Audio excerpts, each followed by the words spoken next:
My name is Professor Isaac Mazowski. Traffic laws in the 1920s were far different than they are today. But the 1920s did bring a lot of new improvements that would soon evolve into better things for traffic laws. To begin, this is a mushroom traffic light.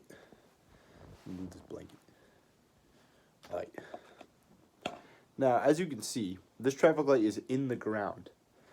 If you think about you sitting in a car trying to see this thing in the ground, that's going to be very difficult. Now, obviously, was a more, convenient and technologically improved way to direct traffic by having you don't need people or people's own decisions, just signs. It's a light, and it tells you when to go, but obviously not the most effective method, we'll say, because it was in the ground and was hard to see. We'll go to a more modern picture. This is a traffic light now, obviously in the air, a lot more easier to see. It's pretty straightforward. You either go, you speed up, or you stop. Now, another issue in the 1920s traffic laws was lots of cities were at disagreements and they had different ways of directing traffic. And some actually did start to see more of these,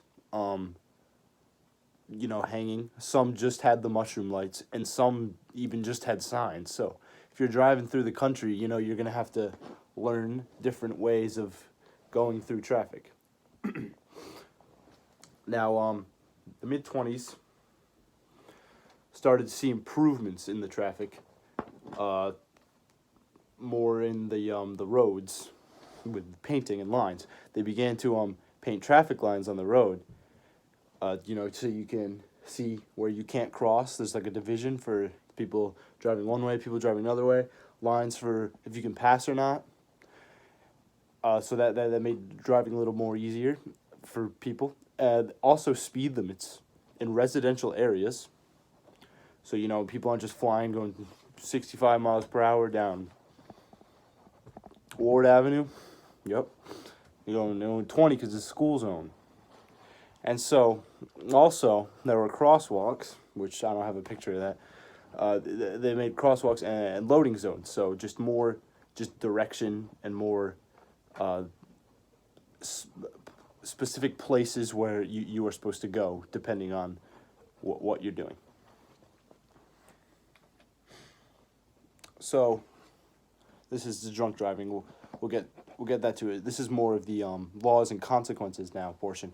So, 1920s there's also the Great Gatsby, and there is some traffic sort of connections to the Great Gatsby, and then traffic laws which show how they were, and then you can think about today and how they've changed. So, a car accident happens at the end of Gatsby's party, the first one that Nick went to. A drunk man crashes his car into a ditch.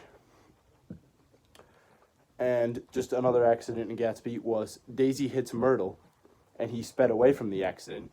And Gatsby takes responsibility for it. Now, Gatsby was able, we'll get to the drunk man in a second, but Gatsby was able to take responsibility for an accident that he did not do just because it was in his car. Because she was able to speed away and get away quickly, because nobody has a cell phone or just any way they can quickly call the police. It would either take a report and then take time, or a police officer to see the accident. But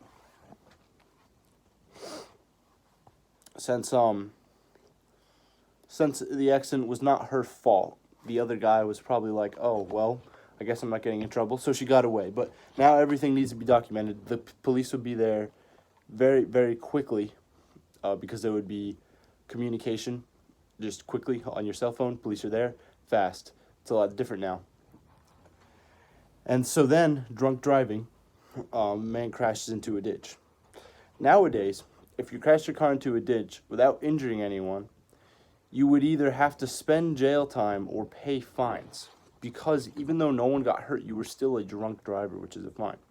In The Great Gatsby, it seems the man who did crash his car into a ditch did not have any consequences because no one was involved. Again, that's not how it would go today. It's not how we would roll. Now, today, back to the other accident, Gatsby wouldn't have been able to take responsibility because, and if he did, actually, he would have had to be lucky.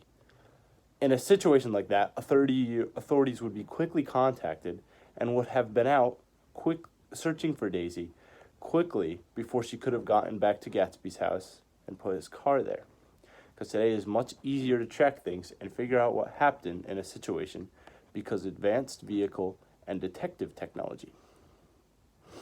Back then, what we had was called police corruption, which was just easy for people to get away with stuff. And in this case, it was traffic laws.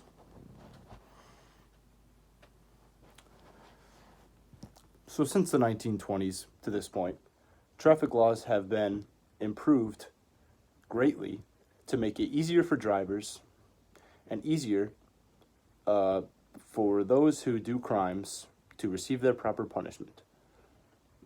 And that can be seen when comparing events that happened in The Great Gatsby to events that would happen now.